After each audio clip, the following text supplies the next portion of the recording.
तीन पुतले हिंदी लोक कथा। महाराज चंद्रगुप्त का दरबार लगा हुआ था। सभी सभासद अपनी अपनी जगह पर विराजमान थे। महामंत्री चाणक्य दरबार की कार्यवाही कर रहे थे। महाराजा चंद्रगुप्त को खिलौनों का बहुत शौक था। उन्हें हर रोज एक नया खिलौना चाहिए था।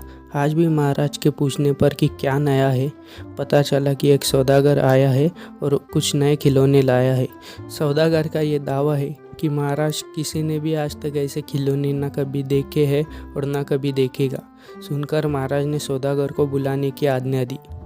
सौदागर आया और प्रमाण करने के बाद अपनी पिटारी में से 3 पुतले निकालकर महाराज के सामने रख दिए और कहा कि अन्नदाता, ये तीनों पुतले अपने आप में बहुत विशेष है।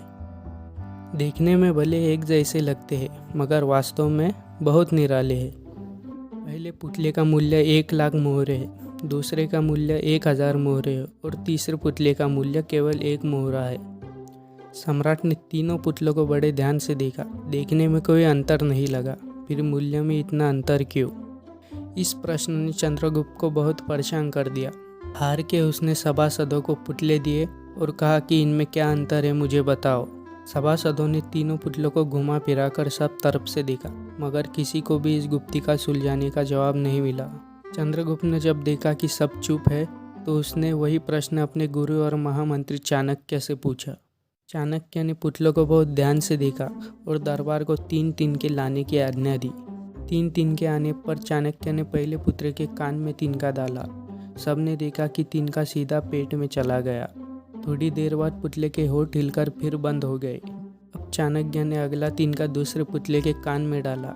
इस बार सबने देखा कि तिनका दूसरे कान से बाहर आ गया और पुतला ज्यों का त्यों रहा। यह देखकर सभी की उत्सुकता बढ़ रही थी कि आगे क्या होगा। अब चाणक्य ने तिनका तीसरे पुतले के कान में डाला। सबने देखा कि तिनका पुतले के मुंह से बाहर आ गया है और पुतले का मुंह एकदम खुल गया। पुतला बराबर हिल रहा है जैसे कुछ कहना चाहता हो। चंद्रगुप्त के पूछने पर कि यह सब क्या है और इन पुतलों का मूल्य अलग अलग क्यों है, चाणक्य ने उत्तर दिया, राजन, चरित्रवान सदा सुनी सुनाई बातें को अपने तक ही रखते हैं और उनकी पुष्टि करने के बाद ही अपना मुंह खोलते हैं। यही उनकी महानता है। पहले पुतले से हमें यही ज्ञान मिलता है और यही कारण है कि इस पुतले का मूल्य 1 लाख मोहरे है। कुछ लोग सदा अपने में ही मग्न रहते हैं, हर बात को अनसुना कर देते हैं। उन्हें अपने वाह की कोई इच्छा नहीं होती। ऐसे लोग कभी किसी को हानि नहीं पहुंचाते। दूसरे पुतले से हमें यही ज्ञान मिलता है और यही कारण है कि इस पुतले का मूल्य 1000 मोहरे है। कुछ लोग कान के कच्चे और पेट के हल्के होते हैं। कोई भी बात सुनी नहीं कि सारी दुनिया में शोर मचा दिया। इन्हें झूठ सच से कोई ज्ञान नहीं, बस मुंह खोलने से मतलब है। यही कारण है कि इस पुतले का मूल्य केवल 1 मोहरा है।